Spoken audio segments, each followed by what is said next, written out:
Hey, hi, this is Gautam. Welcome back.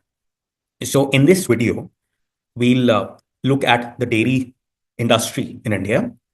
We'll understand as to how you can analyze a dairy business. Okay? And we look at two dairy businesses in India. First, we will look at Hatsun Agro, which is based out of Chennai. And we'll also look at Dodla Dairy, which is based out of Hyderabad. Okay. So, and specifically, we'll focus more on Dodla Dairy. Okay. So, in fact, I have valued Dodla Dairy. So I would also present the valuation outcomes of my valuation of Dodla Dairy. Okay, right. And of course, as I said, we'll of course get into how do you analyze a business like Dodla Dairy? How do you analyze a dairy business at the first place? Okay, what are the things that you need to be looking for? Okay, so वो सब हम देखेंगे. All right. So before we get started, please, the intent of this video is purely education. Okay, I make these videos to help people understand as to how would they would go about researching the business. Okay, all right. So, and it's not to influence your buying or selling recommendation. All right. Okay. So without further ado, let's go ahead and get started. All right. All right. So I've opened up Screener. So if you see Dodla Dairy, its market cap is close to 7,000 CR, close of business on 28th March. Okay. PE is just under 30. Okay. If I just move forward, uh, promoter holding 60%. All right. Now, if I know there are a lot of businesses in this table, but if you just focus on second one, which is Hatsun Agro, okay, which is a dairy company, as I said, not this one, Hatsun Agro, and then the last one, which is Dodla Dairy. So if you look at Hatsun Agro ka market cap, Hatsun Agro's market cap is 21,000 CR, which is 3 times that of Dodla Dairy. Okay. So Hatsun Agro ka market cap is thrice that of Dodla Dairy. Okay. And in fact, if you look at the PE multiple of Hatsun Agro, it's around 75 vis-a-vis Dodla Dairy, which is trading under a 30 ka multiple. Okay, so it seems to me that Hatsun Agro is, it's getting a FMCG kind of multiple. It's very interesting because these dairy companies at the back end, they are like dairy companies, so they kind of get a commodity like low multiple. But on the front end, okay, if they let's say do a great job at branding and uh, pushing value added products like let's say curd, ghee, and ice creams, then they also start behaving like FMCG companies, and then they warrant a higher multiple. Okay. So any which ways, I think that certainly seems to be the case with Hatsun Agro because it's trading at 35 ka multiple. Okay. Uh, and if you go further in this row for Hatsun, the debt to equity ratio of Hatsun is 1.4. Okay. Matlab, they have taken a lot of debt. Okay. But for Dodla, the last row, they hardly have any debt. Okay. All right. So that is one impression that that is a metric that we get from this table. Okay. All right. Now, if we move forward, Dodla Dairy, the sales as of TTM, trading 12 months, is 3,600 CR. Okay. Right. And Hatsun Agro ka sale is around close to 8,500 CR. Okay. So that's the sense that you get. So of course, Hatsun Agro has been there for a long period of time. Okay. In fact, if I go to Hatsun Agro ka, I'm just hoping my screen is visible. Yes, it is. Okay. I just flipped over to Hatsun Agro ka screener. Okay. So Hatsun Agro, okay, right now they are doing a sales of around 8,500. Okay. But they did sale of around 3,500 back in 2016. Okay. So basically, 9 years ago, जो sale किया था, the sale that Hatsun Agro did, okay, is the same sale as Dodla Dairy is doing right now. So basically, whatever sale Hatsun Agro did 9 years ago, this is where Dodla Dairy is at right now. You kind of get that sense. Okay. All right. And margin is, if you see 7, 8, 9, 10, 11, 12% for Hatsun Agro. Okay. And if you see Dodla Dairy, the margin is close to, just perhaps a shade under Hatsun. Okay. It's around 9, 10%, 7, 8, 9, 10%. All right. Okay. Let's move forward. And of course, there are a lot of other dairy companies in India. It's a very highly competitive industry. Okay. And so it's you have at one end, you have a behemoth like Amul, which is a co-op, which is a cooperative. Okay. It's not privately owned and publicly listed. Okay. So of course, Dodla and Hatsun, okay, they are privately they're of course private players, okay, which are publicly listed, and you have other publicly listed players as well, which are not co-ops like Parag, okay, and uh, Parag, and there is Heritage, okay. So, but and there are of course a lot of small dairies as well in India, okay, dairy companies, and of course Amul is of course doing very well, okay. But if I talk about publicly listed players, then Dodla and uh, Hatsun, they're doing really well. Okay. Now let's take a step back. Okay. Let's look at this industry before we understand how do you analyze a dairy business in India. Okay. See, India has the largest vegetarian population in the world. Okay. Milk will always remain a very primary and key source of protein in India. Okay. Uh, so in fact, if you see milk production in India, and India is the largest producer of milk in India. In fact, if I remembering the statistic correctly, 20% of the world's milk is produced in India. Okay, so it's the largest producer of milk. Okay, uh, and it has grown a steady, small but steady growth over the years. Okay, and it will continue to grow. Okay, and also in India, dairy product, milk and dairy products, they have a huge cultural and culinary significance as well. Okay, so you would always need dairy and milk. Okay. Uh, all right. Okay. Let me share my screen. Okay. And let's discuss a few more things about the industry. All right. I'm sharing my screen now. So I have a few snippets which I've pulled from Dodla annual report, and I've pasted them here in this page. Okay. So the first snippet is about the annual milk production in India. So India in 2023, it produced 20 to 230 million tons of milk, which is 23 CR tons of milk. Okay? And as I was saying, that India is the largest producer of milk in the world. Okay, and this has grown consistently over the years. India ka milk production. Okay. Now, one statistic which is not there in this slide, it is that uh, uh, there are around 7-8 CR dairy farmers in India. 7-8 CR dairy farmers in India. Okay, which is around 5% of India's population. Okay, so that's a unbelievably huge number that India has so many dairy farmers. Okay, and each of them they have like 3 cattle on an average. Of course, in one of the you'll have farmers who have only, let's say, 1 cattle, and then you'll have farmers will have a lot of cattle. So the average is closer to 3. Okay, if I'm recalling the number correctly. Okay, all right, and the if we talk about the animal yield, okay, here they talk about the animal yield is the exotic and crossbred cattle. The yield is 8.5 liters per day. But if it's a nondescript cattle, the yield is 3.4 liters of milk per day. Okay. So uh, if you compare this animal yield with, let's say, countries like New Zealand, okay, New Zealand may the average cattle yield is very high. It's very high. Okay. So any which ways. Now, what I also have here is I have a few snippets around milk production from a few states of listed here. So they are like peninsular Indian states: Tamil Nadu, Telangana, Andhra Pradesh, Karnataka, Maharashtra. Okay.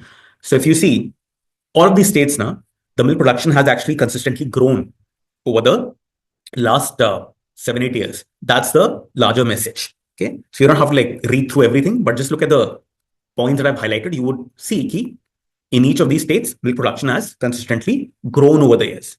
Okay.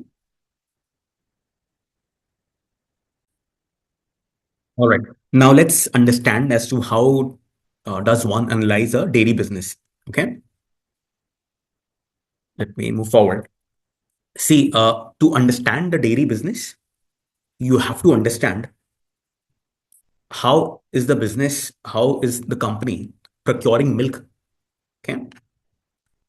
So because procurement is at the heart of any dairy business. Okay. Of course, because if they are, let's say, unable to procure milk, okay, if they don't have like sound procurement processes set up, okay, then of course, because milk is raw material, right? Raw milk is raw material for dairy businesses. They need milk, okay, from cows or buffaloes or what have you. Okay. So how they go about procurement, okay, that is key to analyzing any dairy business. Okay. And of course, I'll also discuss certain metrics around procurement, milk procurement, okay, that you can use objectively to analyze procurement for different dairy businesses as well. ठीक है? All right. Abhi what I have is first understand ki how does a dairy business procure milk from its how does it procure milk कैसे procure करता है? Okay. See, so in villages, okay, what they will have is these dairy businesses, they will have village level collection centers. Okay. So they could be procuring, either they could be procuring directly from farmers or they could be procuring, let's say, from middlemen. Middleman क्या करेगा? जाके farmers से जाके he'll procure milk, or they could be procuring directly from the farmers itself. So farmers would go to the village, make collection center and deposit their milk. Okay. Then from there, milk would be shipped to a chilling unit. This dairy company would have a chilling unit somewhere. So the milk, raw milk, would be shipped to a chilling unit. Okay. And then from the chilling unit, the a cold supply chain takes over from the chilling unit. The chilled milk, okay, is shipped to a processing plant where it is pasteurized. Okay. Or let's say uska curd banta hai, or they make paneer, or they make ice creams out of it, or whatever that happens in the plant. So this is a step-by-step process. Okay. So in this business, its relationship with farmers is very important. Okay. That how you are able to sustain relationship with farmers. Right. See, in this business, if dairy companies are procuring milk directly from farmers, okay, then building relationship with farmers and sustaining those relationships over a period of time is paramount. It's very important. Okay. So if you do not pay the farmers in time, then the farmers, of course, would not want to deal with you, right? Okay? And that's the case with a lot of cooperatives and smaller dairy companies in India, that they do not pay the farmers in time. Okay.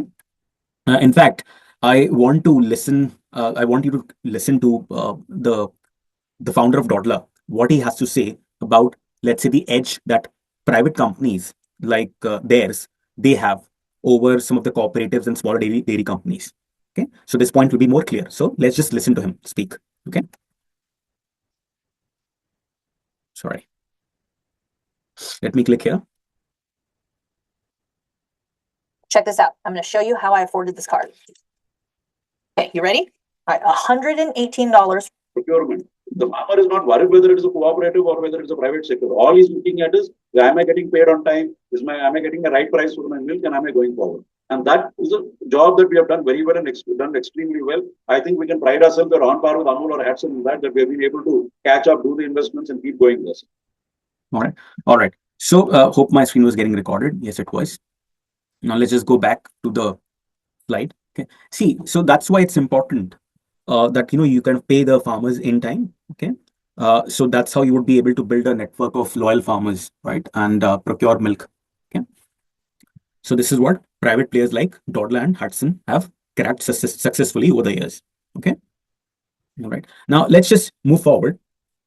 Let's try to understand what kind of procurement setup that these two companies have done. Yeah. Look at Dodla. Dodla has close to around 8,000 village collection units. So every village typically, these companies would set up one collection center in every village typically. Okay. So you could say that they have like close to 8,000 villages that they procure milk from. And then the milk procured from those 8,000 villages goes to 150 chilling units. Okay. And then it goes to 16 processing plants. Now, so if you think about it, for every almost 50 collection or 50 villages, Dodla has one chilling unit. Matlab 50 village collection centers ke liye, they have one chilling unit. Okay, that's the sense that we get. All right. Now let's compare the same numbers for Hatsun. Okay. So Hatsun has close to 13,000 villages or village collection units. Okay.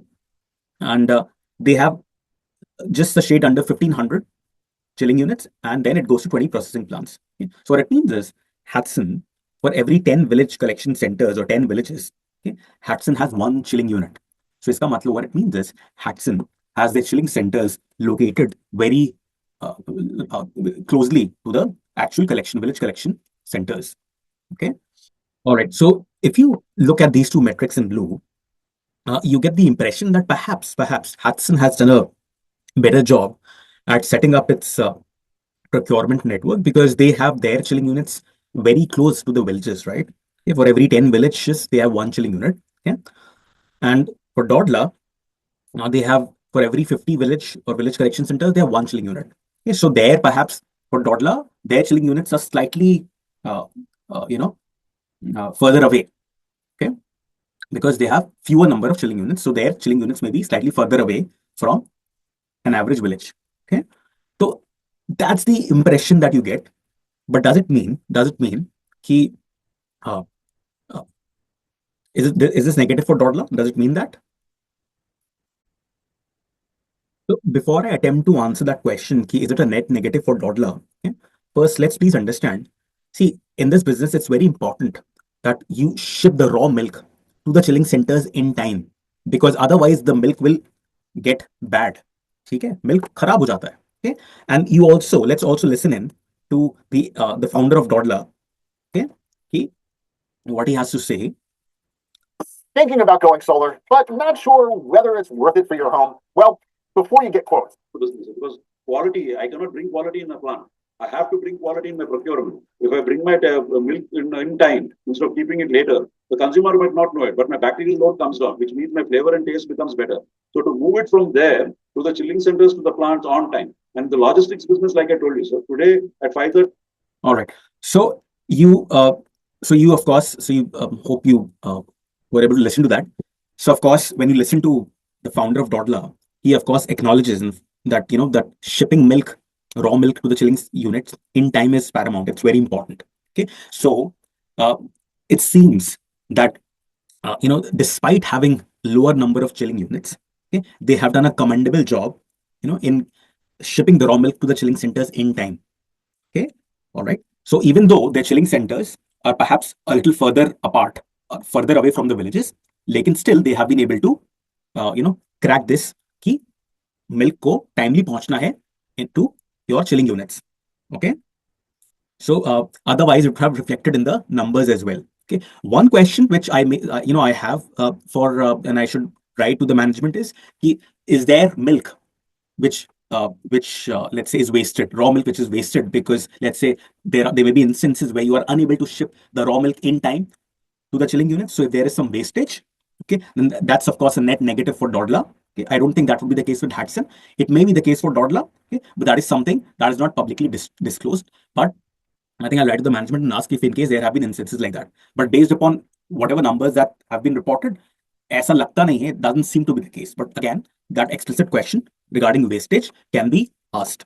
Okay, all right. Now, so any which ways, see, the impression that we get, because they have a lesser number of chilling units, is they are spending more on logistics, okay, than Hatsun. Okay? So if you go to the next slide, if I go to the next slide, this is what I pulled from Dodla annual report. So the amount of money that they spend on freight is twice that of Hatsun. Okay, so assuming they kind of place all their logistics expenses in this head alone. Okay, so it means it's evident now because they have lesser number of chilling units, so they are required to spend a lot more in logistics. Okay? Where vis-a-vis Hatsun, because they have the chilling centers so close, तो उनको इतना logistics में spend नहीं करने का जरूरत है. All right. See, any business has always two levers at play. One is capital efficiency, the other is margin. Okay, combination of both lead to return on capital. Okay, now please try to understand this. So in procurement, okay, Dodla, I would say, is slightly more capital efficient in a sense because they have not invested, let's say, in these chilling centers as much as Hatsun. Okay, all right. So they are a little more capital efficient, but in turn, Dodla, of course, has to spend more on logistics. Okay, so any the low investment in capital or in capex on the chilling centers is more than offset, or is offset by the higher amount of money that they are required to spend on logistics.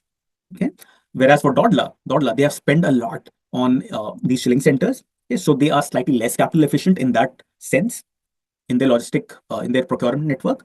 But of course, they don't have to spend on logistics as much. Okay, so it kind of balances out. So a business, please try to understand, okay, that a business has two levers at play. Either you play on the margin front or you play on the capital front. Okay, a combination of both lead to return on capital. Okay, so that's how you should kind of assess this. Okay, let's move forward now. All right, so let's dive into procurement a little bit more. So Dodla has a farmer network of 1,40,000. Hatsun has a farmer network which is thrice as large as Dodla. Yeah. And the amount of milk that Dodla procures on an everyday basis is close to 16 lakh liters. This is based as of FY24. And Hatsun procures twice as much milk, than Dodla. And also, please do keep in mind that Dodla has a very small presence in Africa, so they procure some milk from Africa for that geography.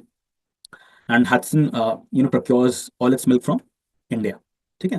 But any which ways, Hatsun ka milk procurement is twice as large as Dodla. Okay? I'll come to this third metric in a little bit. Okay? The fourth metric is the amount of milk that Dodla procures directly per farmer. So per farmer, Dodla procures 10.5 liters of milk on a daily basis.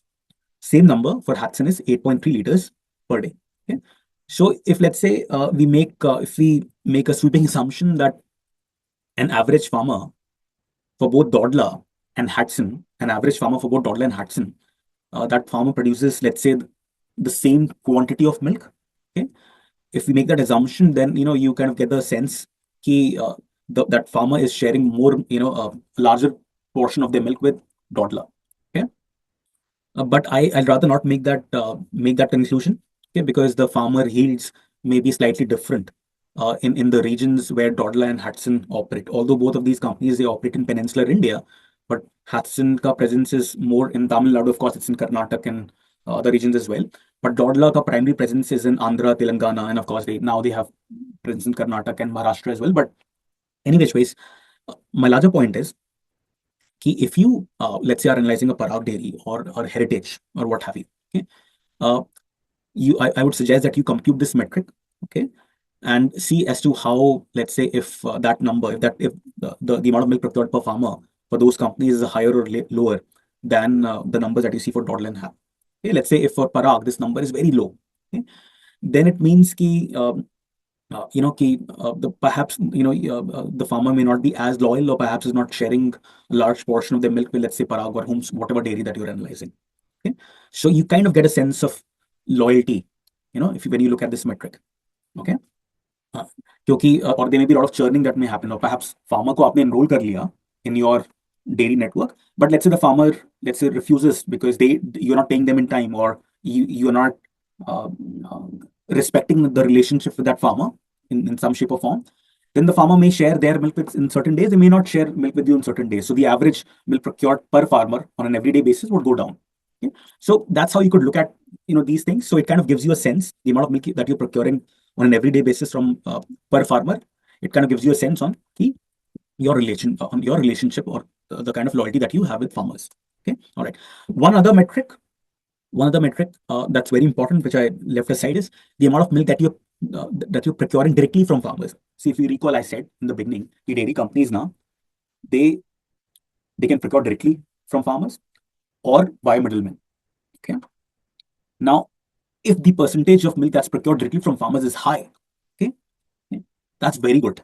Okay? Not only it speaks volumes about your relationship with farmers, but also, okay, it means, as you would see in subsequent slides, you are able to earn a higher profit. Okay? Because middleman kya karega? Middleman will take his own share in the middle.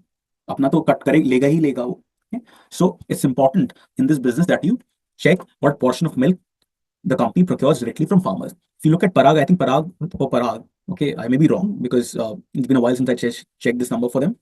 Their number is 60 or 70%, the amount of milk that they procure directly from farmers. And if you look at Dodla, back in 2014, only 7% of the milk that they used to procure was directly from farmers. Most of it was through middlemen. Now, most of the milk that they procure is from farmers.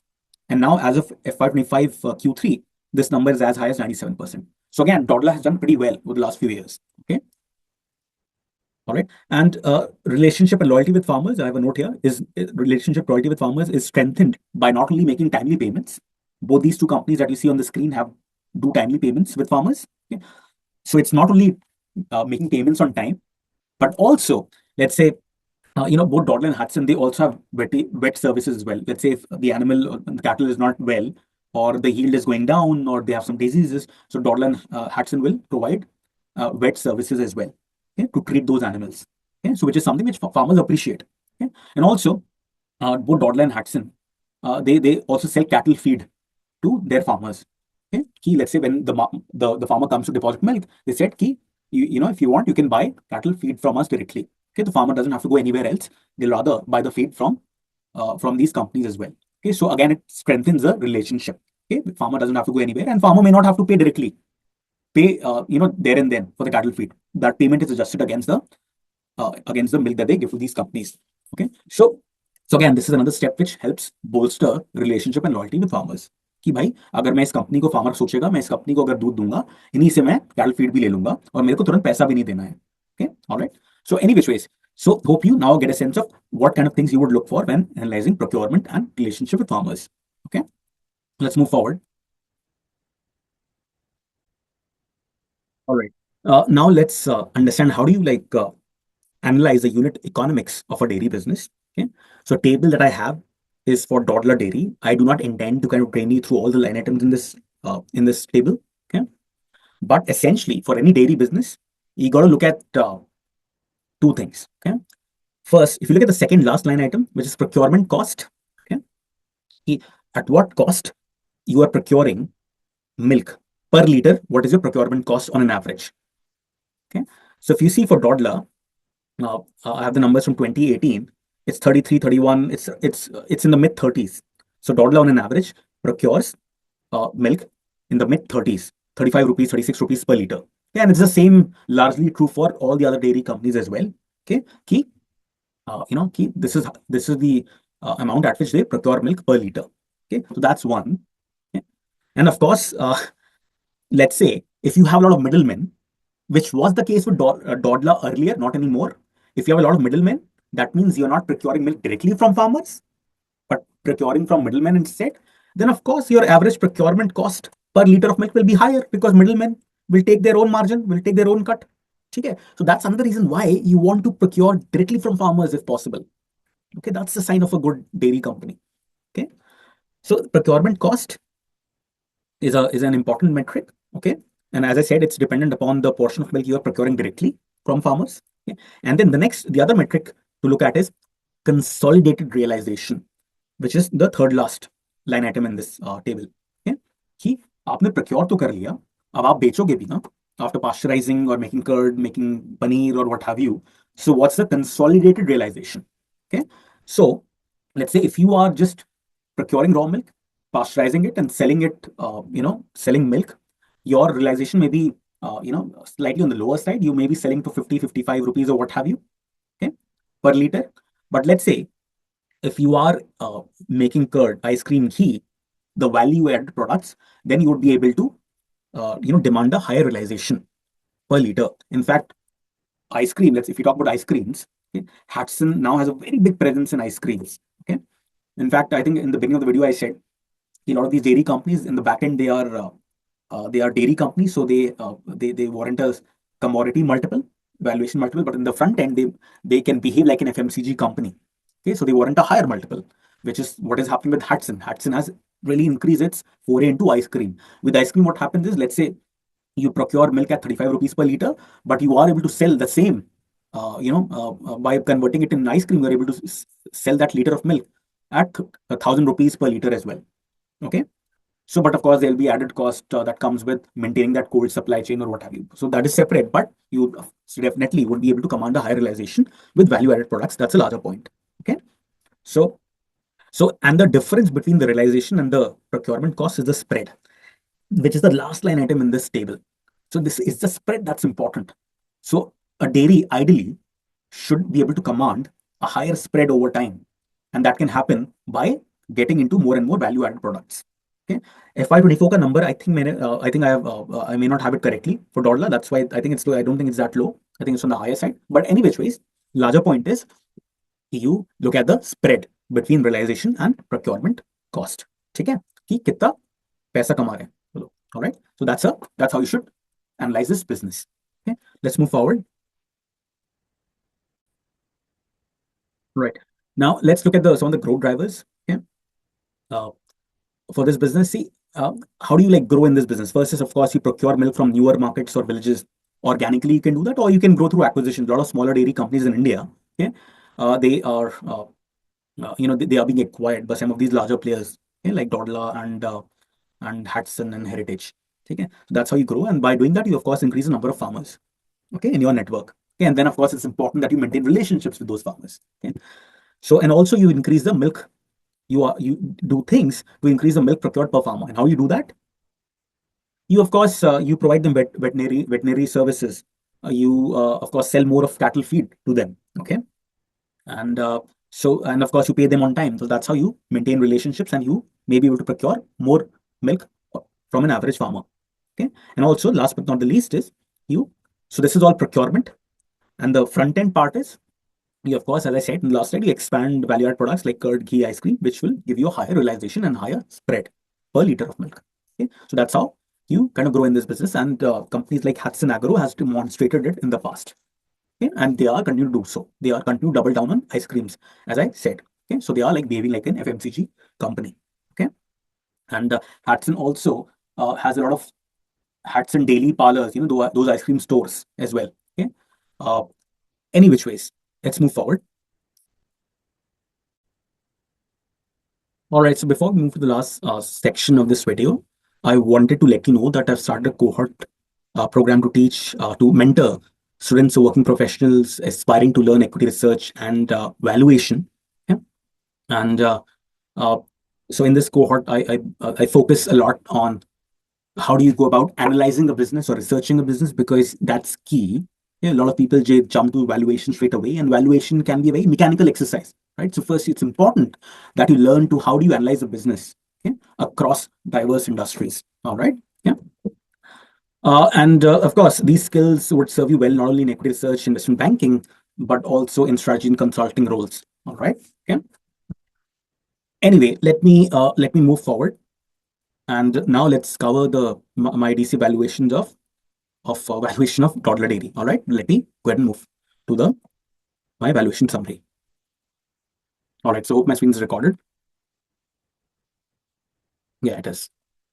All right. All right, so to value Dodla Dairy, I've gone full throttle.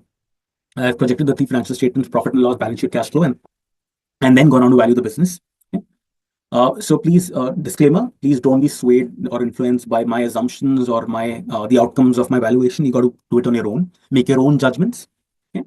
And hopefully the topics that I covered in this video as to how do you analyze a dairy business, okay, hopefully that would be helpful. You could use the same framework, same methodology to analyze any other dairy business, okay, and then take your own judgments in valuation. All right. Okay. So anyway, coming to my valuation summary. Right now, Dodla Dairy is trading at a market cap of close to just under 7,000 CR. Okay. 20 less than 30 times earnings, and EV to sales is less than 2. Okay. So my fair value of equity of this business is 6,300 CR. Okay. I would say this is in a shouting distance of the current market cap. Okay. Optically, my equity valuation suggests that this business is slightly overvalued, but I would say this is very close to like fairly valued. Okay. All right. So so that's my conclusion, and these are a set of assumptions that I've taken to value this business as at this market cap. Okay. So to value any business, you got to make judgments on future growth. You got to make judgments on future margin. You got to make judgments on capital efficiency. And of course, a combination of margin and capital efficiency would give you return on capital, as we saw in earlier in this video. Okay. So it's important that you try to understand or make your own judgments around margin and capital efficiency. All right. Based upon what the management had said, based upon the con calls and what have you. All right. Yeah. Now, and then of course, last but not least, I have a cost of equity, and then which I've estimated, and then there's a terminal growth. I've assumed that once a firm reaches maturity, okay, then this business would grow at 5%. All right.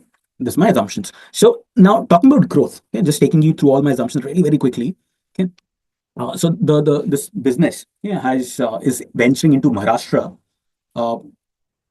It has a small, until recently it had a small presence in Maharashtra. Now it's increasing its presence in Maharashtra manifold. And then it's also increasing its presence in Africa as well. So I'm assuming that in 5 years, okay, that capacity would come online.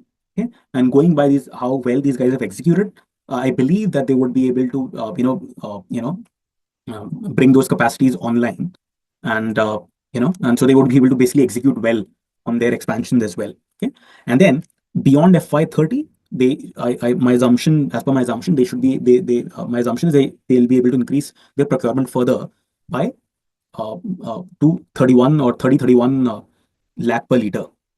Right now, it's around 17 and a half. They should be able to increase it to 31, which is still under the current procurement, daily procurement of Heritage or Hatsun. Okay.